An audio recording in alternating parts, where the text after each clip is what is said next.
यदि एक वस्तु 16 सही 2/3% लॉस की बजाय 12.5% के प्रॉफिट पर बेची जाए तो आदमी 1533 रुपए अधिक प्राप्त करता है। उस वस्तु का सीपी यानी कि क्रिया मूल्य ज्ञात करें। बताओ, यदि एक वस्तु 16 सही 2/3% लॉस की बजाय 12.5% के लाभ पर बेची जाए तो उस आदमी को 1533 रुपए ज्यादा मिलते हैं। आदमी को उस वस्तु का सीपी यानी कि क्रिया मूल्य क्या है? यहां पे डाटा बहुत टिपिकल है, यहां तो सीधा नहीं घटा सकते इन दोनों परसेंटेज को। पहले क्या हो रहा था? पहले आप सामान को बेच रहे थे 16 सही 2/3% के लॉस पे। 16 सही 2/3% की फ्रैक्शन वैल्यू क्या होती है? 1/6। 1/6 लॉस की बजाय अब क्या कर रहे हो आप? 12.5% के प्रॉफिट में बेच रहे हो। 12.5% की फ्रैक्शन वैल्यू क्या होती है? 1/8। तो हमें 1533 रुपए अधिक मिलते हैं। तो भाई हमने क्या सिखाया कि डाटा आसान है तो 100 मान के कर लो, मुश्किल है तो क्या है? ये जो सड़ी हुई फ्रैक्शन इनका जो डिनोमिनेटर, इनका एलसीएम ले लो। 6 और 8 दोनों का एलसीएम क्या है? 6 8 2 से कटने वाला नंबर 24। तो मैंने ये मान लिया कि माना वस्तु का जो सीपी है वो 24 यूनिट है। माना वस्तु का जो क्रिया मूल्य है वो 24 यूनिट है। मैंने सीपी को 24 यूनिट मान लिया। क्लियर? आप बोलोगे हाँ जी सर। तो पहले सामान पे 1/6 का लॉस हो रहा था। तो 24 का 1/6 कितना होता है?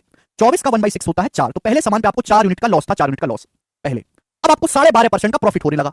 तो 24 का 12.5% यानी कि 1/8 कितना होता है? 3। अब आपको 3 यूनिट का प्रॉफिट है। तो पहले आपको 4 यूनिट का लॉस था, अब 3 यूनिट का प्रॉफिट है। तो डिफरेंस कितने का आया मेरे दोस्तों? 7 यूनिट का डिफरेंस की नहीं? पहले 4 का लॉस था, पहले 4 का लॉस था, अब 3 का प्रॉफिट है। तो डिफरेंस कितने का है? 7 का। अभी 3 में से -4 घटाएंगे, माइनस प्लस 7 हो जाएगा कि नहीं? रुपए में कितना फर्क आया? 1533 का। तो 7 यूनिट की वैल्यू ही 1533 रुपए। बताओ कितने गुना?